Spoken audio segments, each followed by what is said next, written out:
حضرت عباس اور حضرت عمر رضی اللہ تعالی عنہ کا آپس میں دوستانہ تھا۔ انہوں نے ایک دن بیٹھے بیٹھے عہد کیا کہ ہم میں سے جو شخص پہلے فوت ہو گیا وہ دوسرے کو خواب میں ملے اور قبر کے حالات بتائے۔ اچانک حضرت عمر کا وصال پہلے ہو گیا، سال کے بعد حضرت عمر خواب میں ملے۔ اس نے کہا عباس مجھے وعدہ تو یاد تھا لیکن سخت حساب آن پڑا تھا تو میں تو اس کے اندر لگا رہا، تو اب کیا ہوا؟ کہا پھر اللہ نے کہا چلو اس کو یوں ہی معاف کر دو۔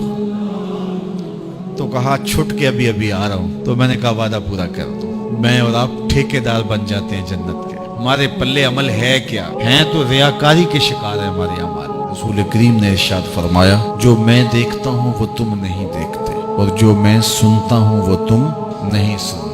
آگے فرمایا کہ اللہ کی قسم جو میں جانتا ہوں وہ اگر تم جان لیتے تو تم بہت کم ہنستے، بہت زیادہ روتے، تم جنگلوں میں دوڑ جاتے اور تم اللہ تعالیٰ کی پناہ میں آنا چاہتے، یا اللہ ہمیں بچا لے، جنگلوں میں بھاگتے پھرتے، آنکھوں میں آنسوؤں کی لڑیاں ہوتی، چیختے ہوتے، روتے ہوتے، اگر جو میں جانتا ہوں اگر تم جان لیتے۔ قال ابو ذر، حضرت ابو ذر اس حدیث کو روایت کرنے کے بعد فرمایا کاش کہ میں درخت ہوتا اور کاٹ دیا گیا ہوتا، میں درخت ہوتا جانور کھا گئے ہوتے۔ اللہ اکبر۔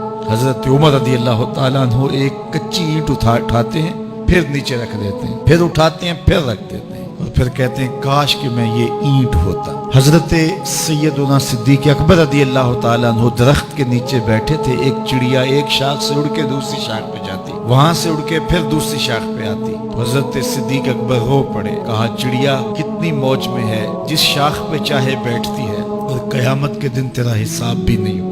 کہا پھنسے تو ہم ہیں۔ رسول کریم صلی اللہ علیہ وآلہ وسلم سے لوگوں نے کہا حضور آپ بوڑھے ہو گئے۔ حضور کی مبارک داڑھی میں سفید بال، سر انور میں بھی سفید بال، اگرچہ ان کی تعداد محدود تھی لیکن ظاہر ہوئے۔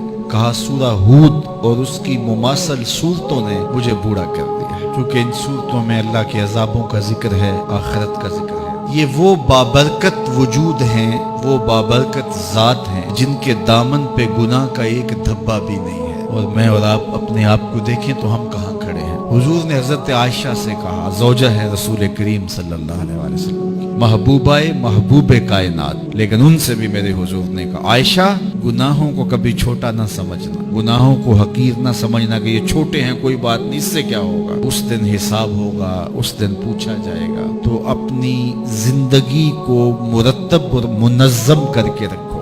ہم بہت سارے گناہ دائیں بائیں دیکھ کے کرتے ہیں۔ جب ہم معاشرے میں برائی پھیلی ہوئی دیکھتے ہیں تو ہم کہتے ہیں کہ دیکھو نا یہ سارے کر رہے ہیں تو میں ہی بہت متقی آ گیا ہوں جی، دائیں بائیں دیکھ کے گناہ کرتے ہیں۔ پھر ہم کہتے ہیں فلاں بخشا گیا تو ہم بھی بخشے جائیں گے، اچھا اگر وہ نہ بخشا گیا تو پھر جہنم میں جانا قبول ہے۔ تو دائیں بائیں دیکھ کر دلیر ہو جاتے ہیں۔ تو آئیے ہم اپنی آخرت کے لیے سوچیں، اپنی زندگی کو اچھائی کی راہوں کا مسافر بنائیں۔